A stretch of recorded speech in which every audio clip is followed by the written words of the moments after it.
Nehemías capítulo 12, versículos 27 al 47. Para la dedicación del muro de Jerusalén buscaron a los levitas de todos sus lugares para traerlos a Jerusalén, para hacer la dedicación y la fiesta con alabanzas y con cánticos, con címbalos, salterios y cítaras. Y fueron reunidos los hijos de los cantores, así de la región alrededor de Jerusalén, como de las aldeas de los netofatitas, y de la casa de Gilgal, y de los campos de Geba y Asmavet, porque los cantores se habían edificado aldeas alrededor de Jerusalén. Y se purificaron los sacerdotes y los levitas, y purificaron al pueblo, y las puertas y el muro. Hice luego subir a los príncipes de Judá sobre el muro, y puse 2 coros grandes, que fueron en procesión, el uno a la derecha, sobre el muro, hacia la puerta del muladar. E iba tras de ellos Osaías, con la mitad de los príncipes de Judá, y Azarías, Esdras y Mesulam, Judá y Benjamín, Semaías y Jeremías. Y de los hijos de los sacerdotes iban con trompetas Zacarías, hijo de Jonatán, hijo de Semaías, hijo de Matanías, hijo de Micaías, hijo de Zacur, hijo de Asaf. Y sus hermanos Semaías, Azarael, Milalai, Gilalai, Maai, Natanael, Judá y Anani, con los instrumentos musicales de David, varón de Dios, y el escriba Esdras delante de ellos. Y a la puerta de la fuente, enfrente de ellos, subieron por las gradas de la ciudad de David, por la subida del muro desde la casa de David hasta la puerta de las aguas al oriente. El segundo coro iba al lado opuesto, y yo en pos de él, con la mitad del pueblo sobre el muro, desde la torre de los hornos hasta el muro ancho. Y desde la puerta de Efraín hasta la puerta vieja y a la puerta del pescado, y la torre de Ananeel y la puerta de Amea hasta la puerta de las ovejas, y se detuvieron en la puerta de la cárcel. Llegaron luego los 2 coros a la casa de Dios, y yo y la mitad de los oficiales conmigo, y los sacerdotes Eliasim, Maaseías, Miniamim, Micaías, Elioenai, Zacarías, Ananías con trompetas, y Maasías, Semaías, Eleazar, Uzi, Joanán, Malquías, Elam y Eser. Y los cantores cantaban en alta voz, y Saraías era el director. Y sacrificaron aquel día numerosas víctimas y se regocijaron, porque Dios los había recreado con grande contentamiento. Se alegraron también las mujeres y los niños, y el alborozo de Jerusalén fue oído desde lejos. En aquel día fueron puestos varones sobre las cámaras de los tesoros y de las ofrendas de las primicias y de los diezmos, para recoger en ellas, de los ejidos de las ciudades, las porciones legales para los sacerdotes y levitas, porque era grande el gozo de Jehová, de Judá, con respecto a los sacerdotes y levitas que servían. Y habían cumplido el servicio de su Dios y el servicio de la expiación, como también los cantores y los porteros, conforme al estatuto de David y de Salomón su hijo. Porque desde el tiempo de David y de Asaf, ya de antiguo, había un director de cantores para los cánticos y alabanzas y acción de gracias a Dios. Y todo Israel, en días de Zorobabel y en días de Nehemías, daba alimento a los cantores y a los porteros, cada cosa en su día, consagraban asimismo sus porciones a los levitas, y los levitas consagraban parte a los hijos de Aarón. Bien, en esta noche vamos a ver que cuando hay gozo, el pueblo de Dios adora. Eso vamos a ver en esta noche con la ayuda de Dios aquí en Nehemías capítulo 12. Ya estamos terminando el libro y hemos visto que el pueblo de Israel, luego de haber estado 70 años de esclavos en Babilonia, por haber desobedecido la ley de Dios por más de 400 años, no dejaban descansar la tierra el 7º año.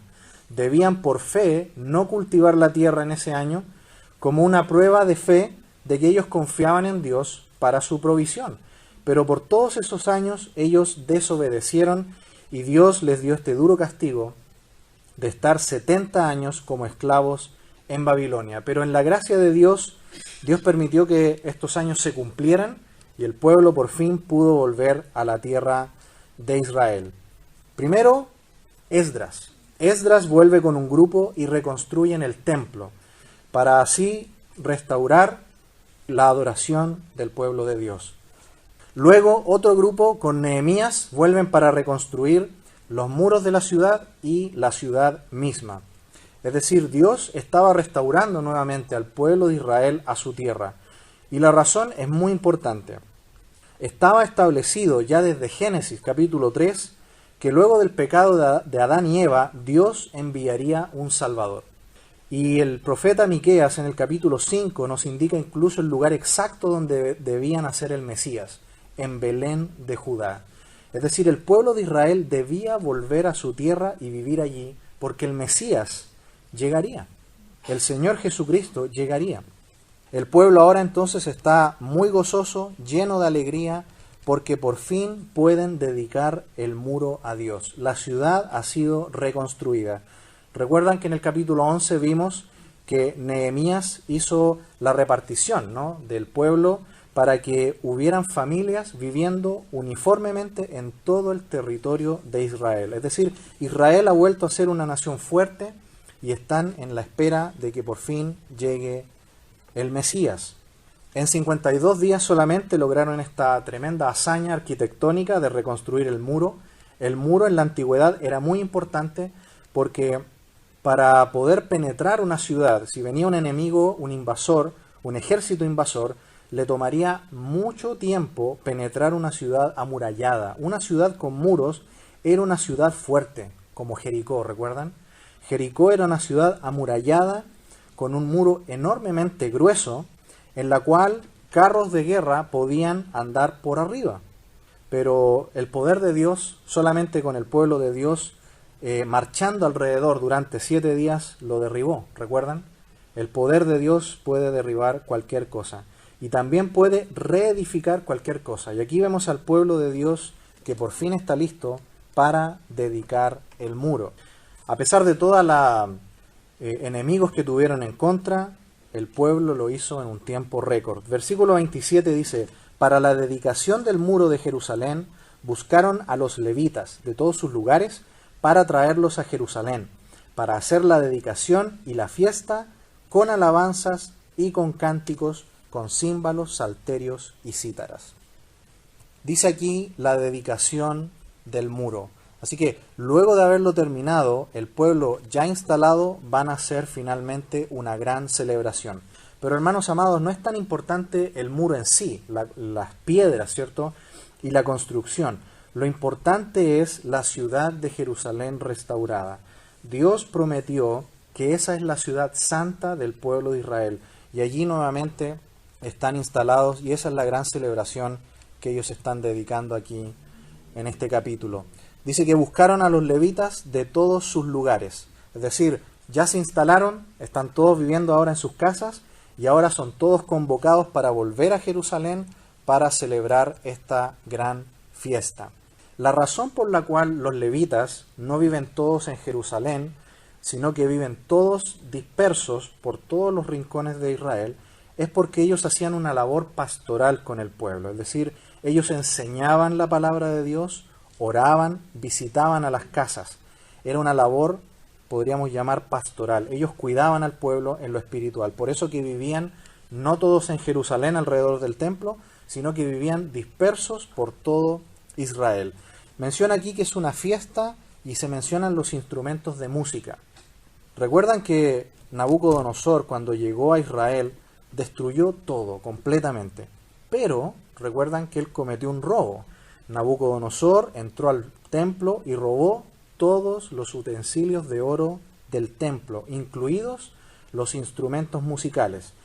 Pero, ¿de dónde sacaron nuevamente instrumentos musicales? Recuerden que de acuerdo al coro levítico, al coro davídico, allí en Primera de Crónicas 25, no cualquier instrumento se podía usar para la adoración de Dios. De hecho, hay instrumentos para el tabernáculo, hay instrumentos para los funerales, hay instrumentos especiales para fiestas.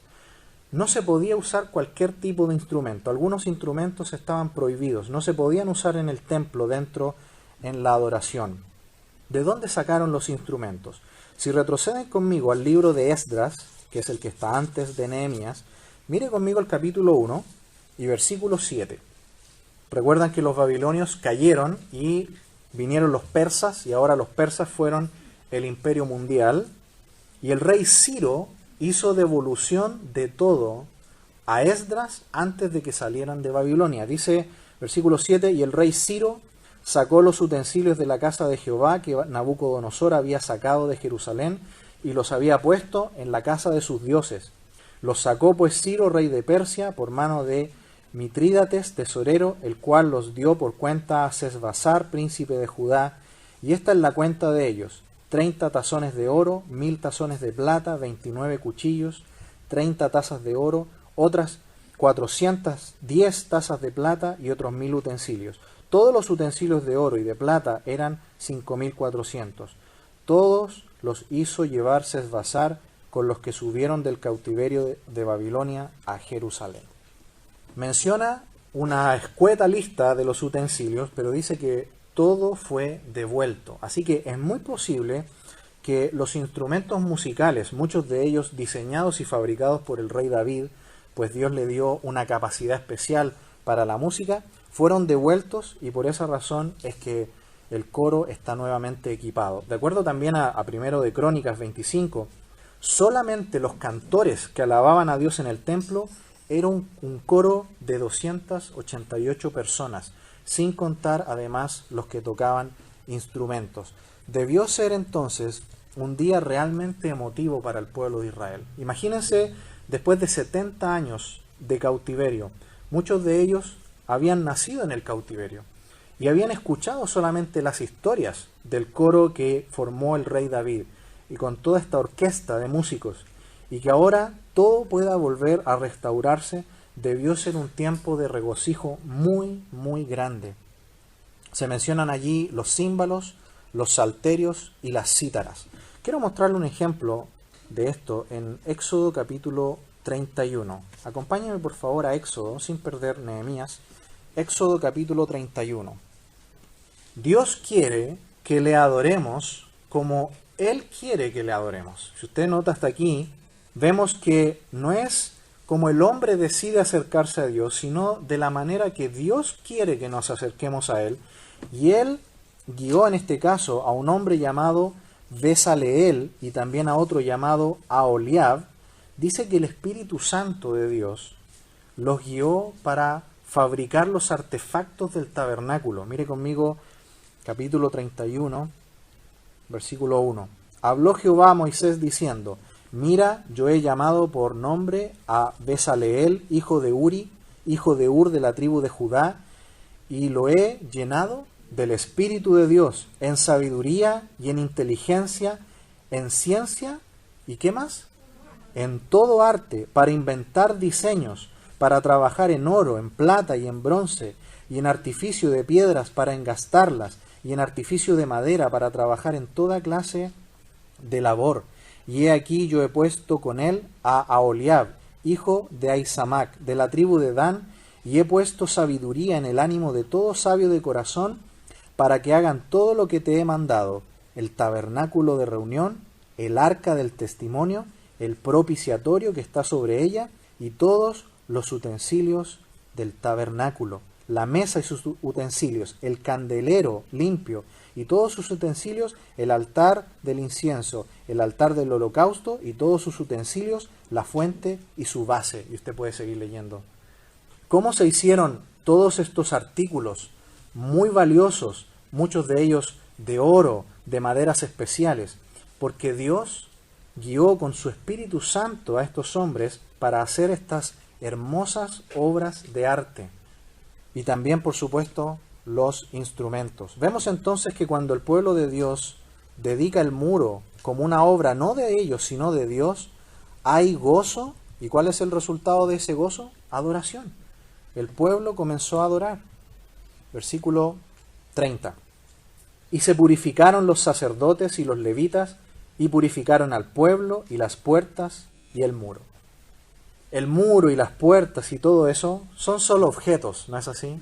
Sin duda que no tienen la capacidad de adorar a Dios. Pero, ¿qué se purificó primero? Según el versículo 30. Ellos mismos, ¿no es así?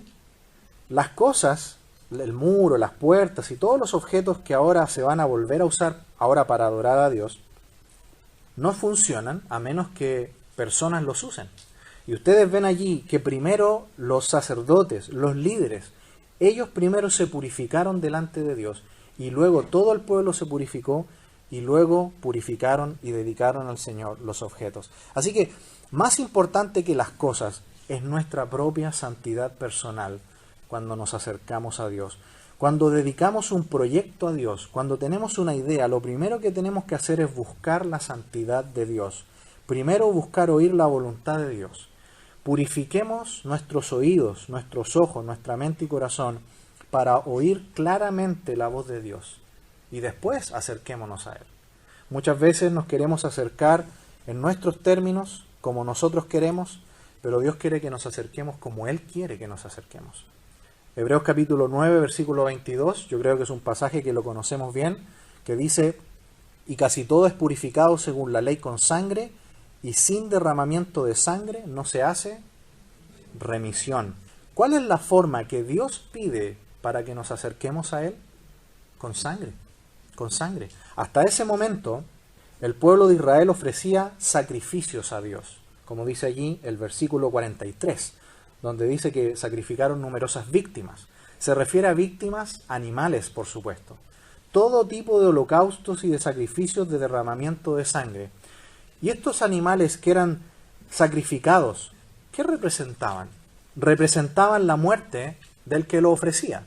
Si nosotros hubiéramos vivido en ese tiempo en Israel, nos acercábamos al templo, llevábamos un animal de acuerdo a la ley, lo entregábamos y era sacrificado. Y representaba que yo moría, pero en el fondo moría el animal en mi lugar. Y ese es el símbolo de todo el sistema sacrificial del Antiguo Testamento. Pero ¿quién cumplió todo ese sistema en el Nuevo Testamento?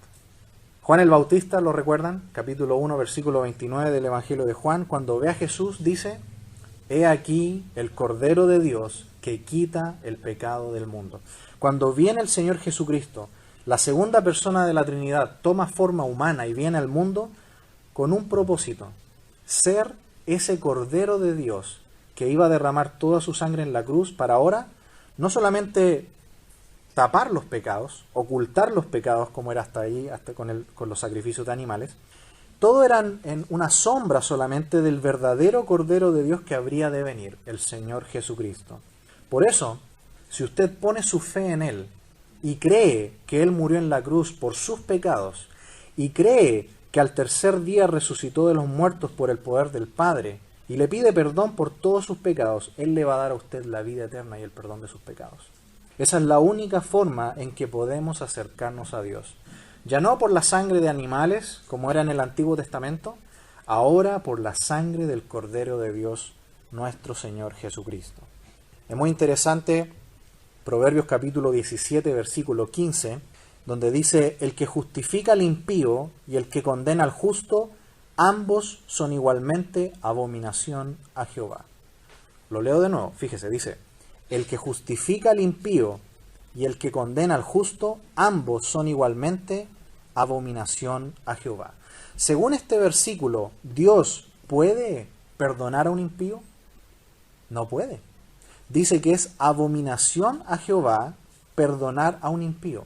Por lo tanto, ¿cómo fue posible que Dios pudiera perdonarnos, pudiera dar la oportunidad de perdón a la humanidad caída y pecadora como somos nosotros, y al mismo tiempo condenar a un justo, como fue su Hijo Jesús? Bueno, ese fue el plan de gracia que Dios hizo desde la eternidad. Lo que Dios hizo fue castigar a su Hijo, permitir la muerte de su Hijo en la cruz, que Él derramara su sangre por nosotros. Y ahora, si usted cree en Él, usted recibe la santidad y la justicia de su Hijo. Eso es lo que hizo Dios. Fue la única manera que Él tenía para poder perdonarnos. No había otra opción. ¿Moría Dios o no había salvación? Y la segunda persona de la Trinidad fue vestida de humanidad, vino a este mundo y derramó su sangre por usted y por mí. Era la única forma, el único camino que Dios tuvo si es que iba a haber perdón. Dios no podía simplemente decretar el perdón, decir, muy bien, todos ahora los que crean en mí, les daré salvación. Dios no podía hacer eso. Alguien tenía que morir. ¿Por qué razón? Porque Dios es justo y santo. Y en su santidad y justicia Él no puede tolerar el pecado. Alguien tiene que morir. Alguien tenía que pagar por el pecado de nuestros primeros padres, Adán y Eva, que de acuerdo a Romanos 5, el pecado de Adán pasó a todos los hombres por cuanto todos pecaron. Por lo tanto, alguien tenía que morir, como dice Proverbios 17:15. Un justo tenía que morir para que todos los demás impíos pudieran ser perdonados.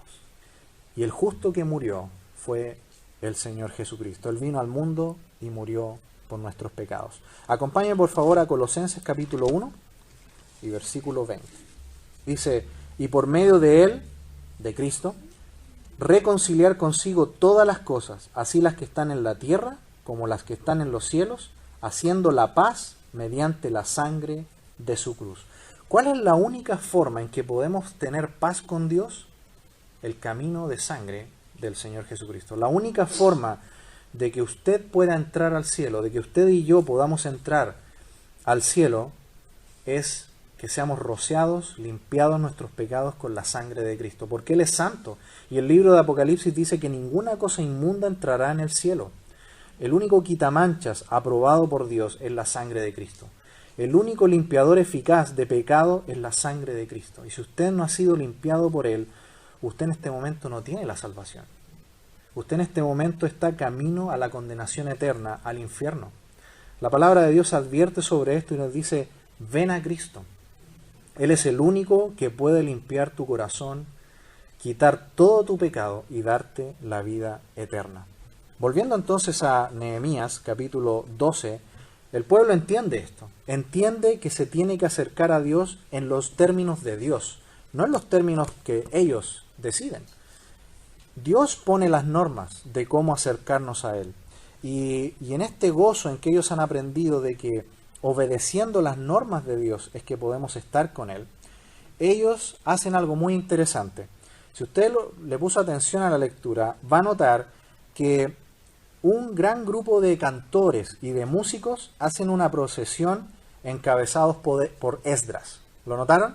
Y van a caminar por el muro, por la parte alta del muro, porque es un muro muy ancho, y el otro grupo va a hacer lo mismo, encabezados por Nehemías, y van a caminar en la dirección opuesta, y van a caminar lentamente hasta encontrarse todos en la explanada del templo que han reconstruido por el trabajo de Esdras. Es algo muy hermoso, ¿no? Versículo 31 dice, hice luego subir a los príncipes de Judá sobre el muro, y puse 2 coros grandes, que fueron en procesión, el uno a la derecha sobre el muro, hacia la puerta del muladar. La alegría del grupo que van aquí cantando debió ser algo increíble haberlo visto. Cómo ellos iban cantando, tocando los instrumentos, caminando lentamente, con todo el gozo en el corazón, hasta llegar a encontrarse con el otro grupo en la explanada del templo. ¿Recuerdan a Sanbalat, el enemigo de Nehemías, que decía, si un pequeño animalito se sube a ese muro lo va a derribar? ¿Se acuerdan? Y estaban todos con armas, todos medio asustados porque pensaban que los enemigos llegarían. En el relato que acabamos de leer, un grupo enorme de gente están todos caminando sobre el muro, y es un muro muy firme, ni se mueve. Y tampoco tienen armas. ¿Recuerdan que antes estaban todos armados? Tenían una herramienta en una mano y una espada en la otra. Ahora no hay más armas.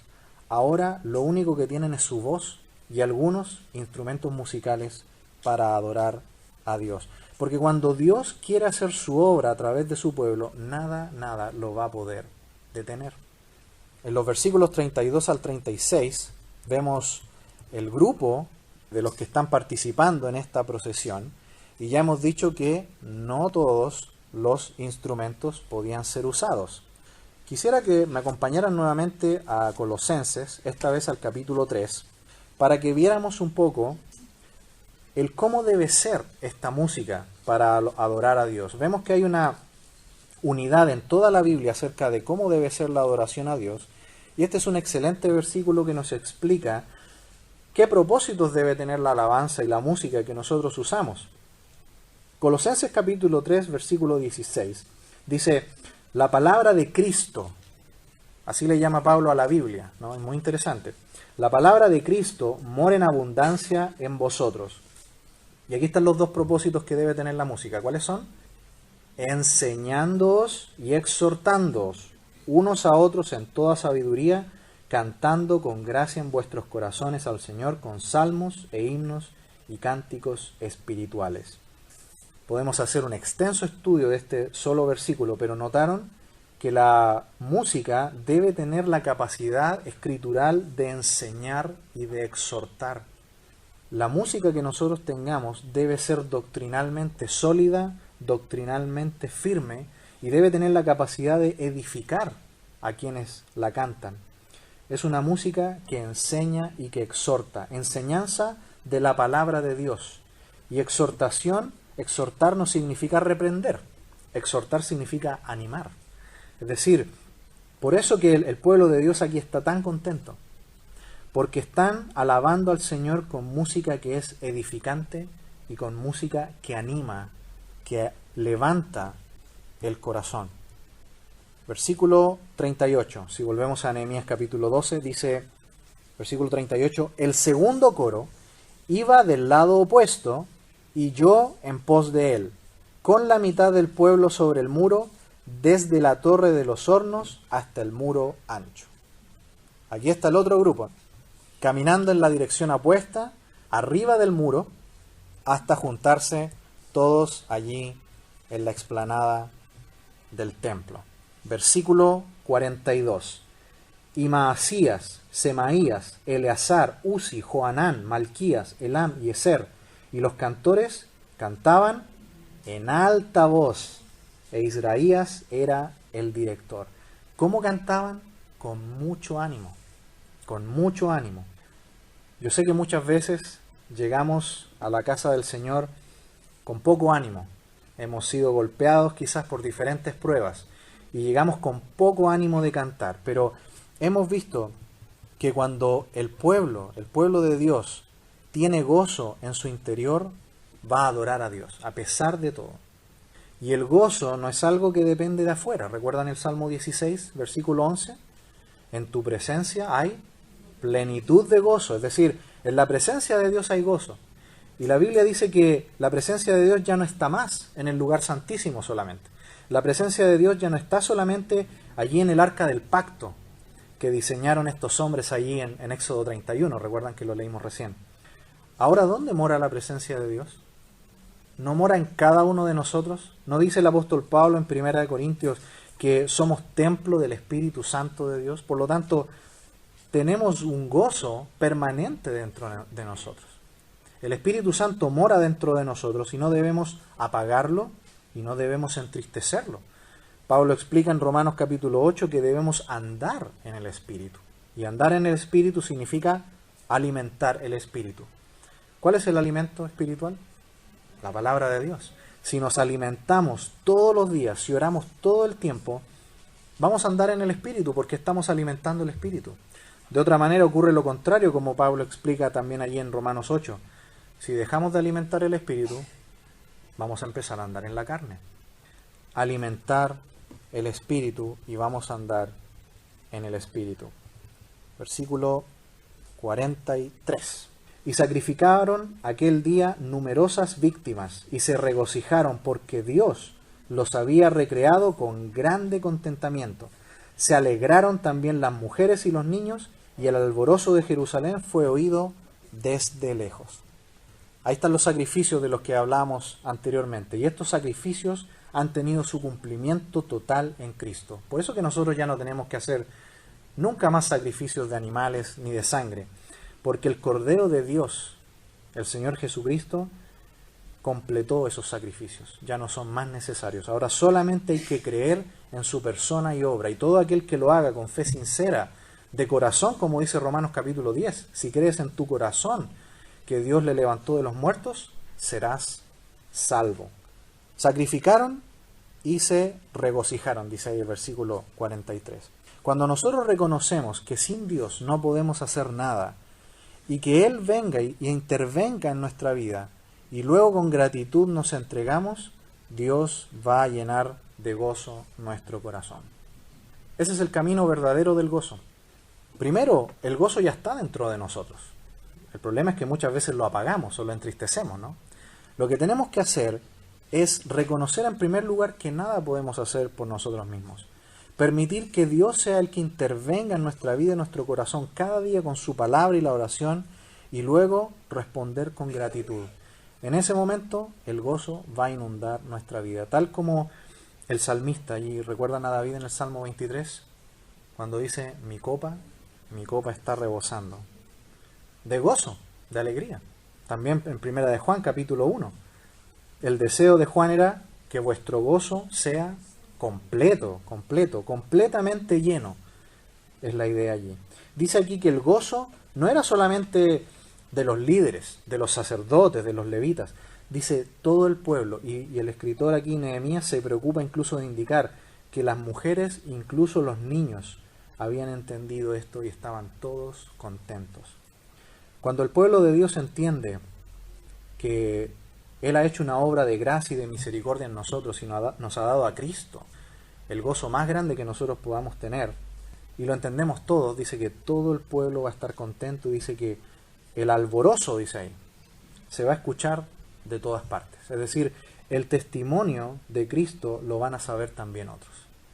Le hago una pregunta, ¿las personas que le rodean a usted ven el gozo de Cristo en usted? ¿Logra comunicar su vida este gran gozo que nosotros tenemos? Dios les había recreado con grande contentamiento, se alegraron las mujeres y los niños, y el alborozo de Jerusalén fue oído desde lejos. Versículo 44 dice, en aquel día fueron puestos varones sobre las cámaras de los tesoros, de las ofrendas, de las primicias y de los diezmos para recoger en ellas, de los ejidos de las ciudades, las porciones legales para los sacerdotes y levitas, porque era grande el gozo de Judá con respecto a los sacerdotes y levitas que servían.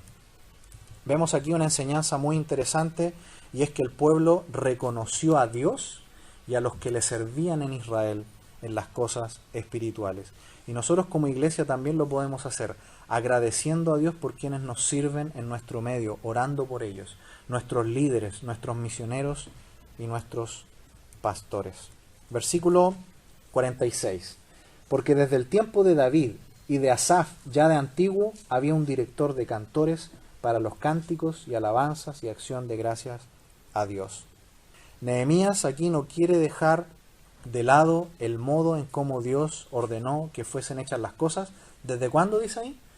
Desde antiguo, dice. Desde ya antiguo. Y se acuerda de David. Y se acuerda de Asaf. ¿Recuerdan? Asaf escribió el Salmo 73. Lo pueden leer allí un día en sus casas. El pueblo de Israel está lleno de gozo, contentos, se están dedicando el muro, son nuevamente una nación fuerte y establecida porque han obedecido a Dios y se han gozado en él. Versículo 47. Y todo Israel en días de Zorobabel y en días de Nehemías daba alimento a los cantores y a los porteros, cada cosa en su día, consagraban a sí mismos sus porciones a los levitas, y los levitas consagraban parte a los hijos de Aarón. El pueblo de Dios entonces, lo vemos aquí, contento, gozoso de consagrar primeramente ellos mismos, primeramente sus vidas y luego sus cosas materiales. Vemos aquí que el pueblo de Israel se purificaron primero ellos y después el muro y las cosas. Hemos visto, hermanos amados, entonces en esta noche que cuando hay gozo, el pueblo de Dios adora.